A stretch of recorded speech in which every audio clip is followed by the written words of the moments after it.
Now, last week I told the story of the papacy, how it arose, how it started up.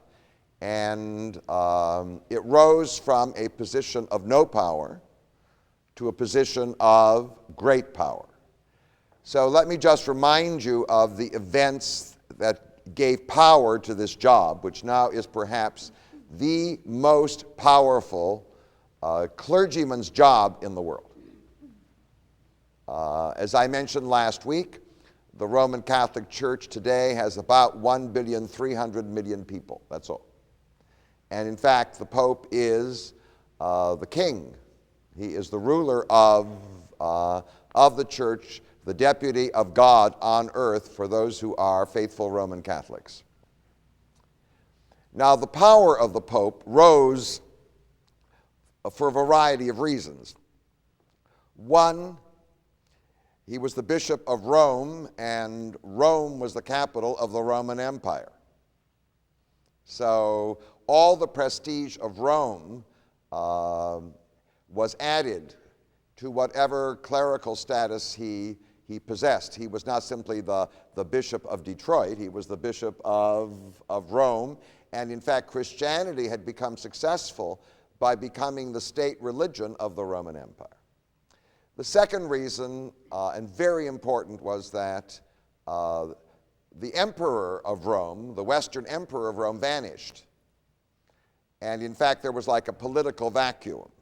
And in fact, the Pope moved into the political vacuum. He became, in essence, the emperor of the West. He resided in Rome, and in fact, the dignity attributed to him, the vestments he wore, the places that he lived were all reflective of what I would call the continuity of the imperial role. The third, and very important, was that Christianity was assaulted by another successful salvation religion.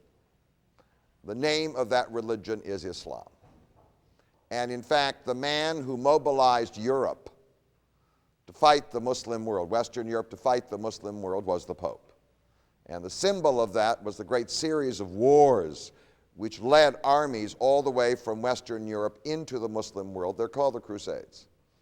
And they left an indelible impression not only on the Muslim world, but also on the Christian world. And in fact, it was the Pope's army, and they wore the Pope's uniform. So the battle against Islam was certainly very important. Now, the power of the Pope lay also in the fact that simultaneously, the Pope created an extraordinary clergy. It was unlike the Christian clergy in other places. In other places, part of the clergy was celibate.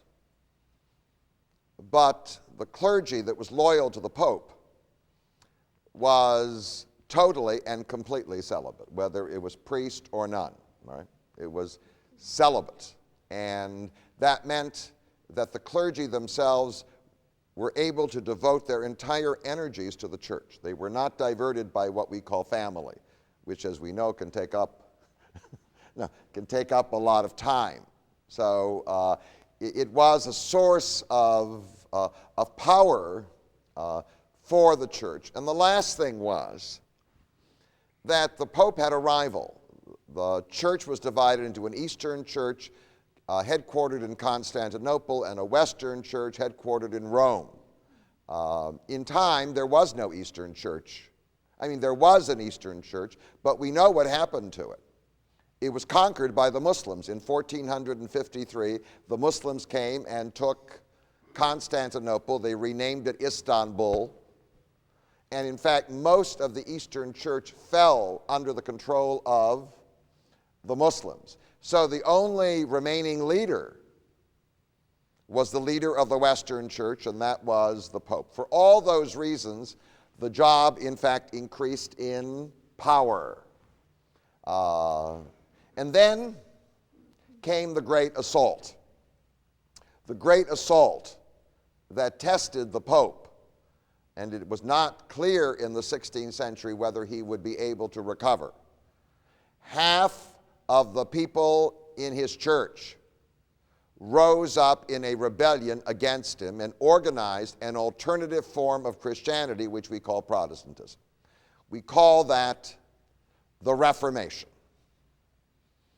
And what emerged in the 16th and 17th century was the style of the church which existed until 1962. It is the style of a church at war with the enemy. The enemy is basically a kind of internal enemy, internal to Europe, not external like the Muslims. They are other Christians, and the church has to build itself as a fortress. It is at war, and because it is at war, it needs a central commander.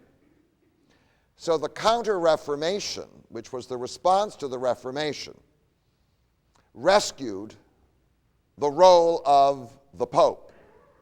The church shrank in size, got it? But the power of the Pope increased. Right?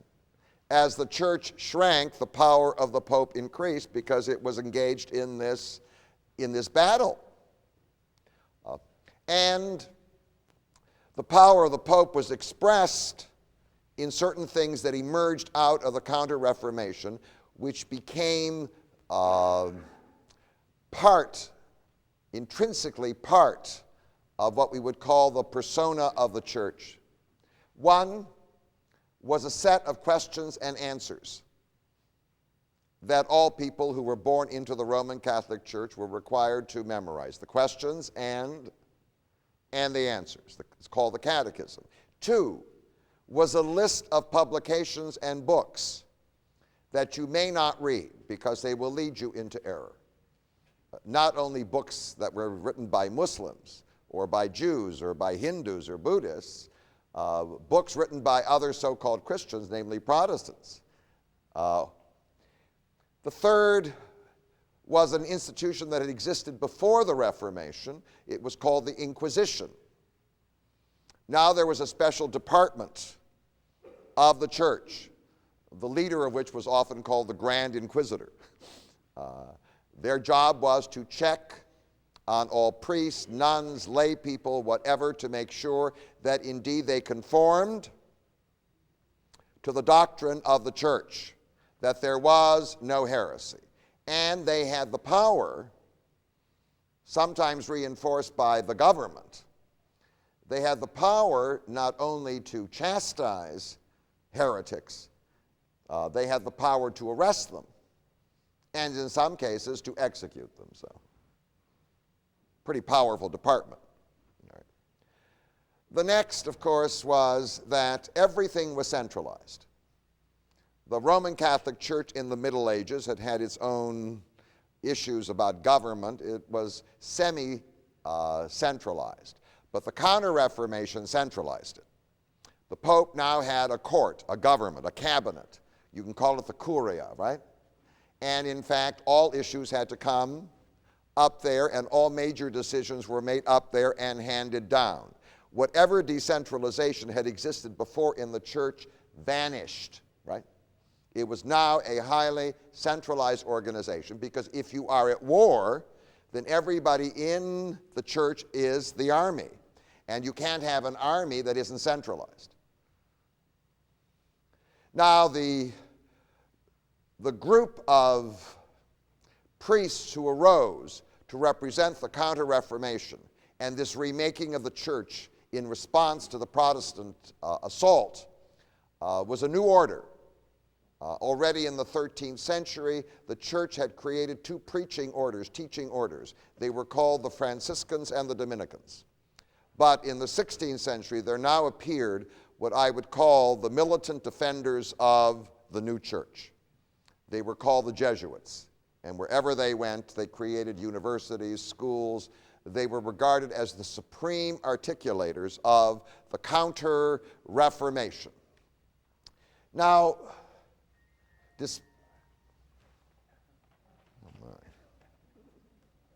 despite the loss Despite the loss of Northern Europe, which shrank the church, it increased the power of the Pope, the Counter-Reformation, but the church shrank in size, right? Most of Northern Europe ended up Protestant. The consequence of that was that the new church found new places to find Catholics. Because in the 16th century, as the Protestant Reformation started, Christopher Columbus and the explorers had all gone over to the Americas. So now there appeared in the 16th and 17th century, it was part of the Counter-Reformation, fired up by the Jesuits who would go anywhere, were these thousands and thousands of priests and nuns who would go anywhere in the world. The church had been in Europe, so half of Europe repudiated us. Doesn't make any difference. We will now go out to North America, South America, Africa, Asia, wherever there are people, and we will send out missionaries. I mean, after all, today, the overwhelming majority of the Catholics in the world live outside of Europe. The area that has the greatest number of Catholics is Latin America. That didn't exist in the 16th century. That was created by missionaries. So as the Protestant Reformation was taking place, and as the church was responding to this assault, and as the power of the Pope was increasing, the number of Catholics now began to increase again. So they lost Northern Europe, but they gained Latin America and parts of Africa and parts of Asia. So in the end, the church, the Counter-Reformation, found a way to take the church out to the world. So what had appeared to be a disaster, which was going to undermine the Pope, turned into a strengthening of the organization. They responded. It often happens with crisis, right? They responded and grew stronger. But then, and this is the tale of today and next week and the story of Benedict XVI. The church confronted an assault unlike any other before. It is the most profound assault on the church. The first great assault on the church were the Muslims, right? And in fact, it seemed for a while as though they were going to take over all of Europe. But the Muslims, like the Christians, were very religious. They did not assault the foundations of religious belief. They may disagree on the content of religious belief, but they didn't assault the importance of religious belief. Muslims believed that it was very important to be religious. Christians believed it was very important to be religious. And then came the Protestant Reformation. Well, the Protestants were as intensely religious as the what? As the Catholics. So, they shared a common premise. The premise is that religion is perhaps the most important thing in life. They disagreed on which organization should be in charge, but they all agreed that religion is overwhelmingly important. The greatest danger to any of them would be a society in which religion is a pastime. When you think about it once a year, twice a year, 3 times a year, whenever a baby is born, whenever somebody, do you understand? We call it a secular world. That would totally undermine the organization, because it would place religion not high up, it would place it way down on the priority list. It may lay even below golf.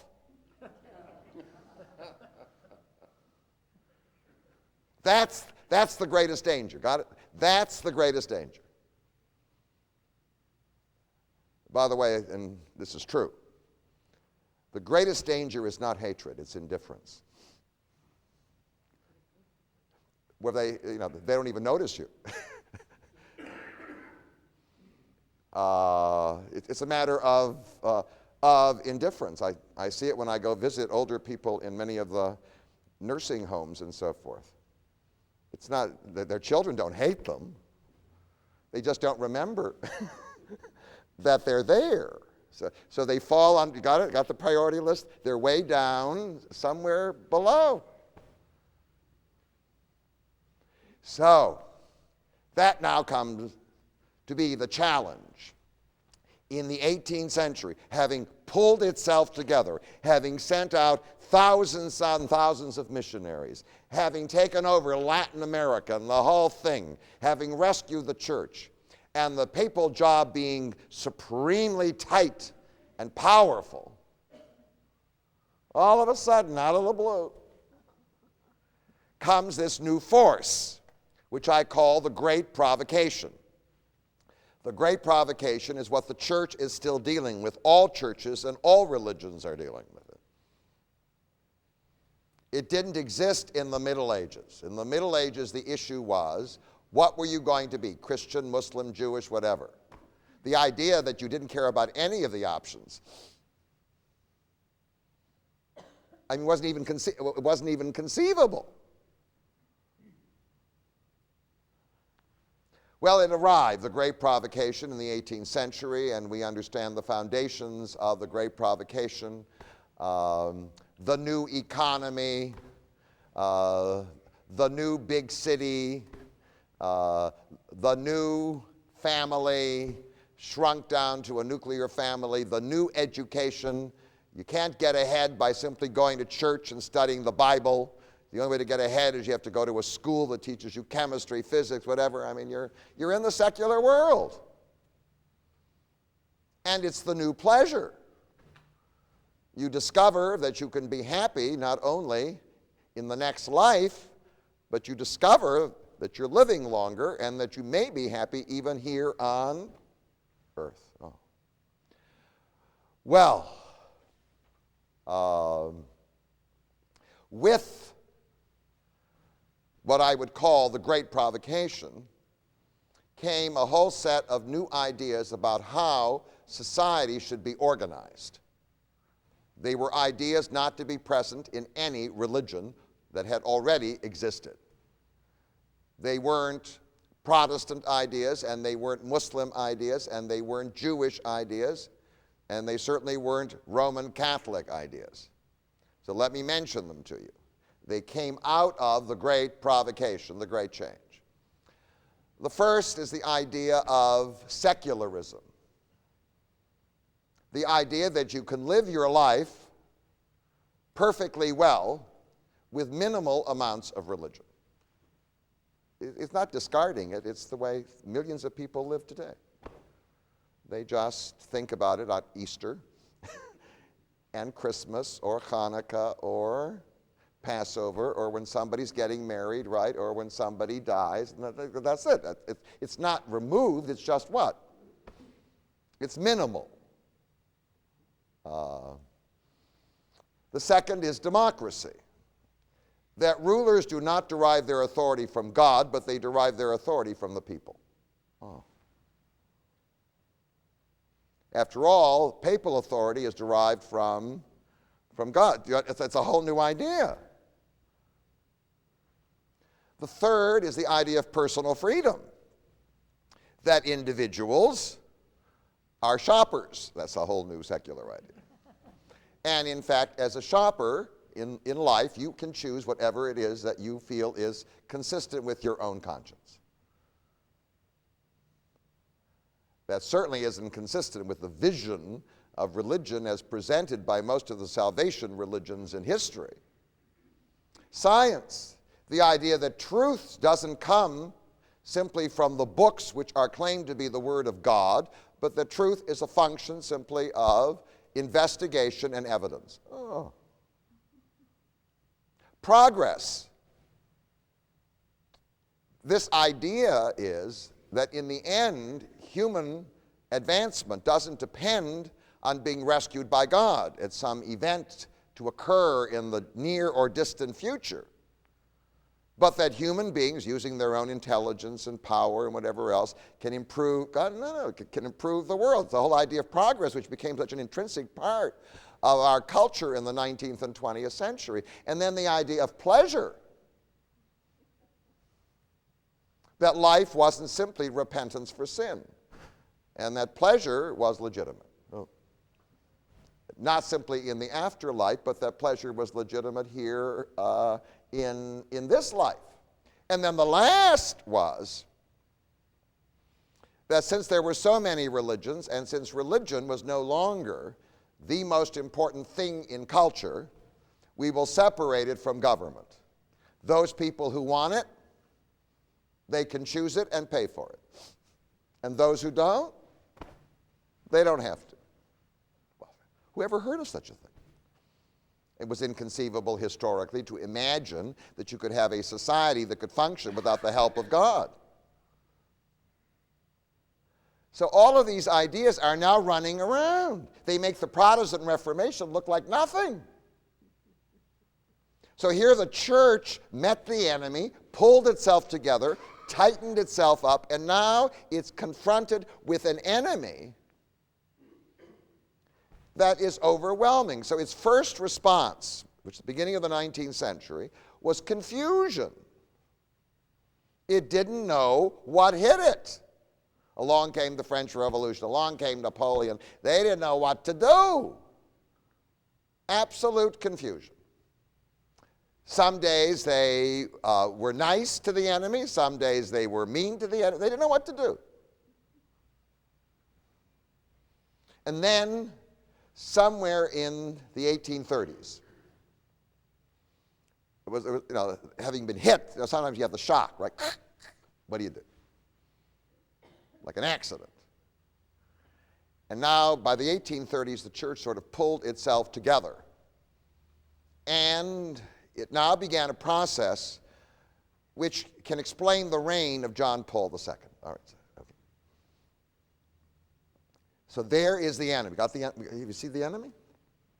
Right. Now, how do we fight the enemy?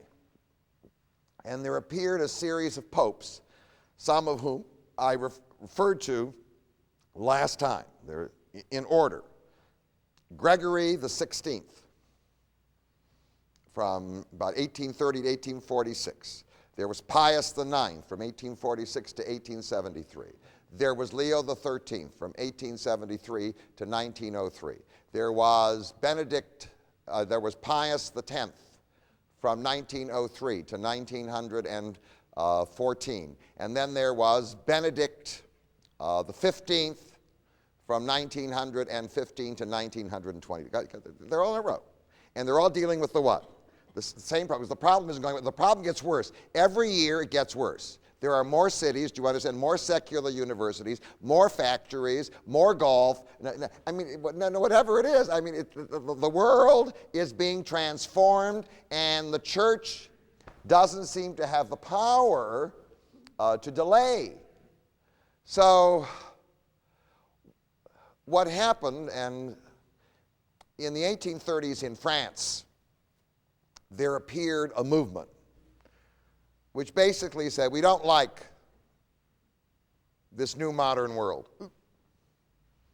And the way we intend to express our resistance to it is that we have to strengthen the church. The church has to be strong.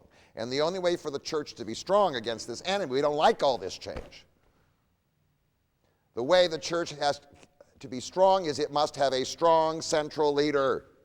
Therefore, we are at war with secularism. Before we were at war with Protestantism. It's a nothing enemy. Now we are at war with the secular world. And so we all the more need a strong central figure who is the Pope. And there's a word that now arose in France. It's a long word. You can use it for crossword puzzles if you want to, or drop it at a cocktail party and see who knows it. Okay. But I'll give it to you so you can use it. Ultramontanism. Isn't that a great word? Oh, I love it. Better than anti-disestablishmentarianism, which used to be the thing in my childhood. Can you spell it? Do you remember that one? All right, okay. Ultramontanism means beyond the mountain. Well, in France it meant that the authority for us in France is not the French government. It is the authority beyond the mountains that's across the Alps in Rome. He is the Pope. And in fact, strengthening the power of the Pope is the only way we're going to be able to fight, got it? To fight the enemy. Well, I must say that the church pulled itself together. It just pulled itself together, and it began to defy modern secular society. The popes now have decrees, and their decrees are called encyclicals, right? And there comes one decree after another, whether it's Pius IX, whoever it is. Pius IX most likely was the most conservative of the popes. But you also get it from Leo XIII, and you also get it from Pius X, and you also get it from Benedict XV. It doesn't make any difference. They're all fighting the what? The same enemy. And the encyclicals, one by one, that whole list of things that I mentioned is called modernism. So, secularism is denounced. Pius IX denounces democracy. It is an evil form of government. Authority does not come from the people. Authority comes from God. He denounces individual personal freedom, a form of conceit. They denounce science as the most important source of truth. And in fact, you have to understand that Pius IX was a contemporary, as I mentioned last week, of Charles Darwin. So you can imagine how he felt about Darwin. They denounce the notion of progress. In fact, they say what is happening to our world is not progress. It's chaos. And in fact, you can easily point out the problems in big city life, secular life. Is it hard? Anonymity, loneliness, crime. You can make a case. It's not without a case. There's not progress. Pleasure. Well, the pursuit of pleasure will lead to self-destruction. It is a complete deviation from the path of salvation, which is the path of repentance. And the separation of religion and government is denounced by all the popes as immoral. Now, you have to understand that the church ultimately developed a double strategy. In countries where the majority of the people were Roman Catholic, and the government was willing to establish the Roman Catholic Church and subsidize it, then separation was wrong. But in the United States of America, where the Roman Catholics were a minority, and if there was an established church, it would be Protestant, then they had what we call a softer line. The softer line was, whatever, because after all, they would be punished by the establishment of a church. And lest other groups feel smug, we know that Protestants also had established churches. They still do. Norway has an established church. Sweden has one. Denmark, nobody goes, but what? The state pays money to the clergy. England has one. And the Jews who were famous for opposing the establishment of churches, once they established the state of Israel, what? Huh? So we all sit sometimes self-righteously condemning other people. We all have a double line. Do you understand? When we're in power, we got one line. When we're a minority, we got a what? We got another line. So it's all denounced. Encyclical after encyclical. Pius IX had the syllabus of errors. It is still there and theoretically valid. And along the way, the church faced these crises. The first crisis was in Italy. The Italians decide to unite, and they want as their capital Rome. But Rome belongs to the Pope, so they take it from him. And he gets angry and locks himself up in the Vatican and will not talk to the Italian government. Well, what about the plumbing? I mean, what about the police? I mean, you got to talk to the government. Won't. And what's very important, what happened in Italy was that the people divided into the blue and the black. The blue aristocracy were the people who went to the king, who took Rome. And the black aristocracy were the people who socialized with the Pope. And you couldn't mix the two. If you chose blue, you were what? Only with blue people. And if you chose, the black is the clerical color. And if you chose black, then you could only socialize with black. I mean, the hatred was so intense, but you see, it was a peevish response. I'm not going to talk to you. You know, kids do that. They lock themselves up in their room. So fine, now you're locked up in your room. So where are you going to go? Huh? What kind of a strategy is that? Or I'll run away. But run away, you're going to what? Then what? So it was a peevish strategy. It was humiliating. The Pope had owned his own territory, since the 8th century. The second was, in Europe, nationalism was now replacing religion as the major passion. Because nationalism has all the attributes of religion. They have hymns, songs, pledges of allegiance, the whole thing, right? One of the most powerful nationalisms in Europe was German. And there was a leader called Bismarck. And Bismarck wanted to establish free public education for all Germans. 35% of the people in Germany were Roman Catholic. And Bismarck says they're all going to go to German schools. What do you mean? Not to Catholic school? No, German state schools. And he was a conservative. So now he has a battle. It's the famous battle with the Pope, which the Pope doesn't win. Bismarck is a pretty strong guy, huh? Pretty forceful.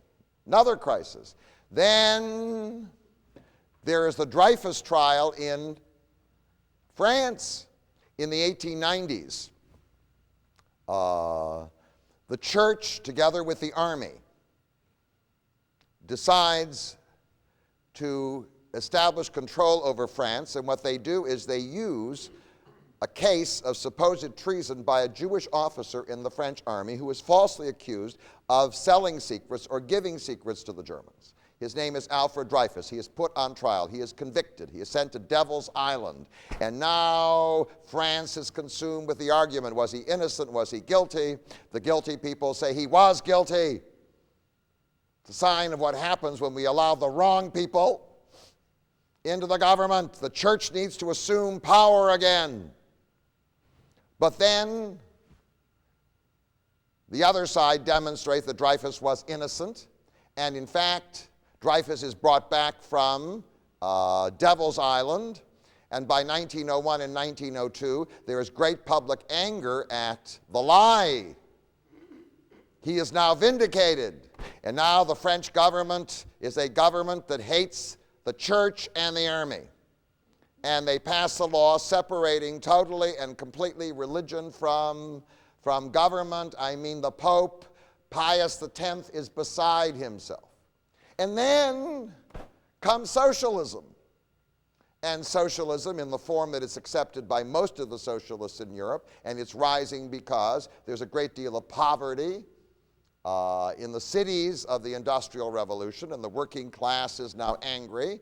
Most of the socialism is Marxist, and Marxism is atheistic. Oh.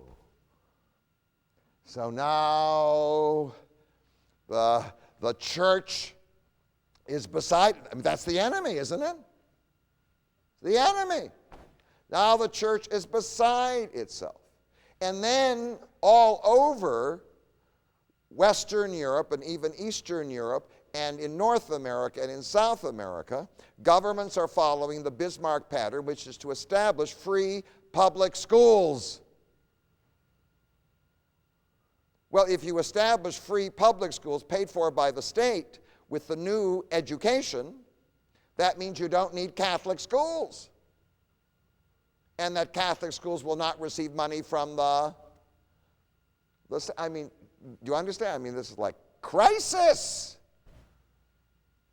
Then in Mexico, Latin America, you could always count on Latin America. Always count on Latin. The Europeans never, but Latin America you could always count on. Well, now at the beginning of the 20th century, there's Pancho Villa, Zapata, the whole thing. They rise up, and here is a poor Latin American country which now turns against the church. Do you know that for a period of 35 years you could not wear a priest's cassock in Mexico? So that means if it's happening in Mexico, it could happen in Peru, it could happen in what? In Bolivia. I mean, what's happening? And then came World War I, and World War I was terrible because now the Catholic powers fight each other. Oh. On one side is France, a Catholic country, allied with Protestant England. And then on the other side is Catholic Austria, allied with mainly Protestant Germany. I mean, what's happening? But the worst crisis, the one that John Paul II will be born into, it happened 2 years before he was born, or 2.5 years before he was born. And he would live his life in that crisis. In October or November, depending which calendar you're using, of 1917, the Marxist socialists, the most extreme wing of the Marxist socialists, not the benign ones, the most extreme wing of the Marxist socialists called the Bolsheviks, take over the Russian Empire. And for them, the enemy is religion, which is the opium of the masses, right? The enemy is religion, and the symbol of religion is the most powerful religious institution in Europe. It is the Roman Catholic Church, and the enemy is symbolized by the leader of that church, who is the Pope. From 1917 on, the issue that will obsess the Roman Catholic Church, right, isn't just secularism. It is this extreme form of secularism, which is called communism. How to fight it. So John Paul II was born. His name was Karol Wotyla, so he wasn't John Paul II when he was born. His nickname was Lolek, Little Charlie. That's what it is. And it's a sort of affectionate name, Little Charlie. And he was born in Wadowice in Poland on May 8th, 1920. All right, so it was just after the first, see the status of things, just after the First World War. He was born there, and in fact, his father was a sergeant in the Polish army, which had just been created. Let me tell you a little bit about the country he was born into, because Poland is a very important part of his story. I mean, he was a Polish patriot. Poland was a problematic country. It was a large country with no defensible borders, because Poland is between Germany and Russia. It's a big plain. There isn't a mountain in the way. There's nothing. It's like open borders. And from the beginning, Poland was squeezed between two powerful countries. On the west was Germany, that was always expanding. And on the east was Russia, which was always expanding. So Poland is in the middle of the sandwich, got it? And these two forces are always trying to move, and the Poles are always trying to push them away. The Poles, very early in their history, when they adopted Christianity, had the choice of becoming either Roman Catholic or Greek Orthodox. They chose Roman Catholicism because they needed the protection of the Pope in order to handle the Germans. The Germans were Catholic, and the Pope would tell them to lay off if the Poles became Catholic. If the Poles had become Greek Orthodox, they would have been finished. Okay. So the Roman Catholic branch of Christianity now enters into Poland, and Poland actually expands for a while because the Germans fall into a civil war, and the Russians are conquered by the Mongols. So there's a period of time when Poland sort of expands and it grows, but it doesn't last because ultimately the Germans come back and the Russians come back and they conspire to divide up Poland. In 1772, in 1793, and in 1795, Poland is partitioned. Most of it goes to Russia. 2/3. 1/6 goes to Austria, and 1/6 goes to Prussia. So Poland is an occupied country.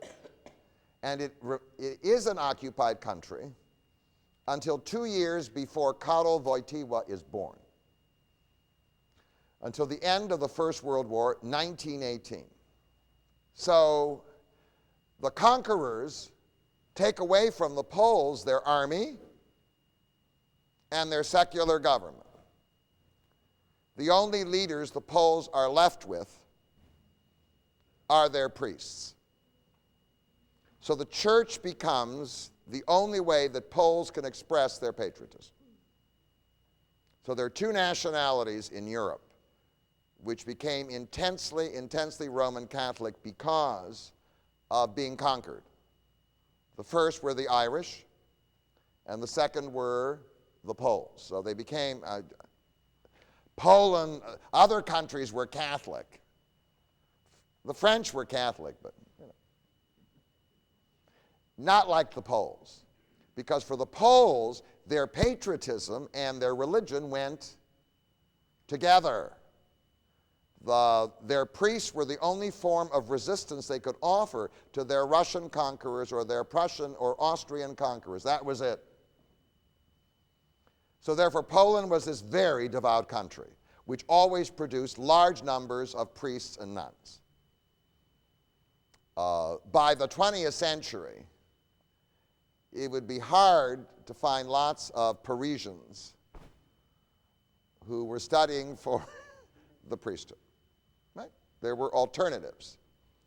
But in places like Warsaw and Krakow, there was no shortage of people who wanted to be priests.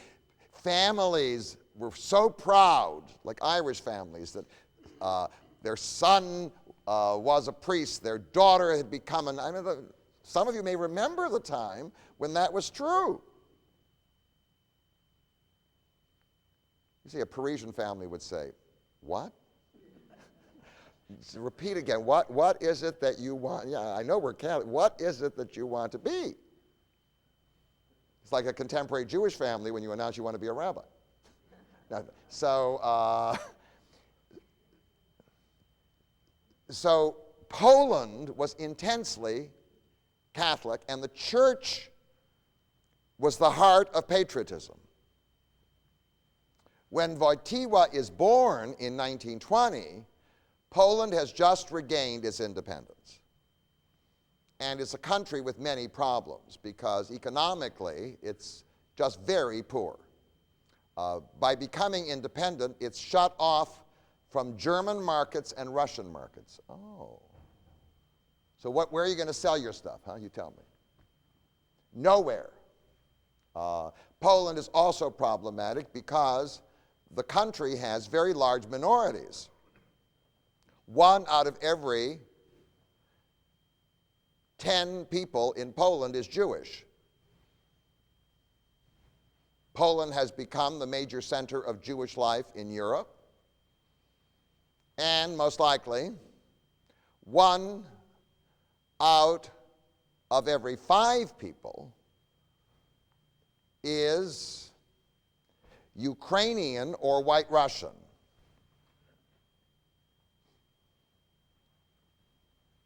So now the state has to deal with its major problem. Its major problem is not the Germans and the Russians right away, although the Bolsheviks are on one side, and in fact the Germans are on the other. The major problem is the issue of poverty. And the voice that counts in Poland is the church.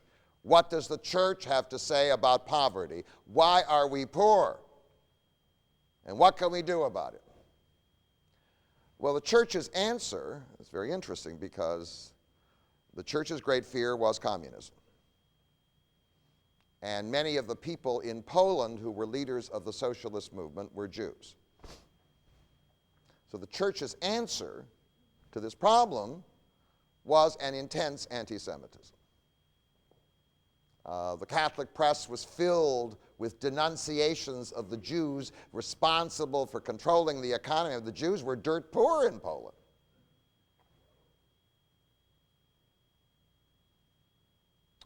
So the church didn't have an answer to the problem. It didn't really have an answer on how to keep the Germans out or the Russians out, because in 1939, the German Nazis and the Russian Bolsheviks made an agreement, and they invaded Poland from both sides. He is now 19 years old. What's happened to him in the interim? Well, his mother dies when he's 9. The family moves from Wadowice, which is a small town outside of Kraków. Kraków is the ancient capital of Poland before Warsaw, and it's certainly the most beautiful city in Poland. They move from Wadowice to Kraków. There he enrolls in a school. The family is poor. The school is obviously Catholic. He decides he wants to become a priest. He is a very smart kid. He is very good in languages, and also he's very interested in theater. Every biography of John Paul II talks about the fact that he was just very interested in theater. People thought he was going to go into theater, not into the priesthood, but he decides to go into the priesthood. But when he's ready to go into the seminary, the war begins and the German army marches in. So now, in order to avoid being taken as slave labor, Polish slave labor, and being shipped off, to work somewhere in a terrible place, he gets a job in a chemical factory.